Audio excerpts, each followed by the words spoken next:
Karthik sir, நம்ம bro கோட பத்தி எல்லாருக்கும் வெளிய சொல்லிடாதீங்க. நம்ம படம் வந்ததுக்கப்புறம் தெரிஞ்சுக்கட்டும். நீங்க சொன்ன எல்லா விஷயத்துலயும் ப்ரோ கோட வெளிய எல்லாத்துக்கும் ரிவீல் பண்ற மாரி சொல்லிடாதீங்க.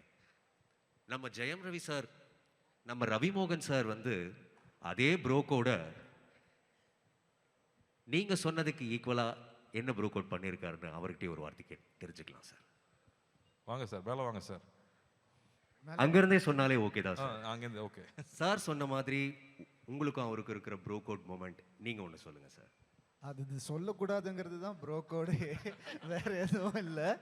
மிஸ்டர் ஜி, நாங்கள் பேசிக்கிறோம் மிஸ்டர் ஜி, அது வேற. பட் ஒரு ப்ரோ கோடில் வந்து ஒரு 10% லெவலில் நம்ம ஓப்பன் பண்ணலாம். அதாவது நானும் கார்த்தியும் என்னென்னா ரொம்ப இந்த லக்ஸரி விரும்பாதவங்க. சம்டைம்ஸ் அப்படியே போவோம், நடந்து போவோம், வாக்கிங் போவோம். எங்கள் 2 பேரையும் வந்து தாய்லாண்டில் வாக்கிங் போகும்போது அண்ணன் தம்பியா நீங்கன்னு கேட்டவங்க நிறையா இருப்பாங்க. அதே தாடி, அதே மீசை, அதே ஹைட்டு, அப்படியே ஒன்றா போகும்போது. ஸோ அந்த ஒரு அன்பான ப்ரோ கோட் எப்போவுமே கார்த்திக் கூட எனக்கு ட்ராவல் பண்ணணுன்ற ஆசை லைஃப் லாங் இருக்குது. Bro, thank you for being here bro. Love you bro. Love you too bro.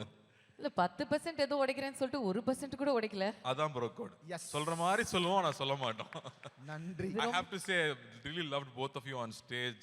Generally, I was so happy to see you back here. And Ritesh, I think first time we are meeting, but my brother keeps talking about you so much. So love you guys. Thanks for coming down.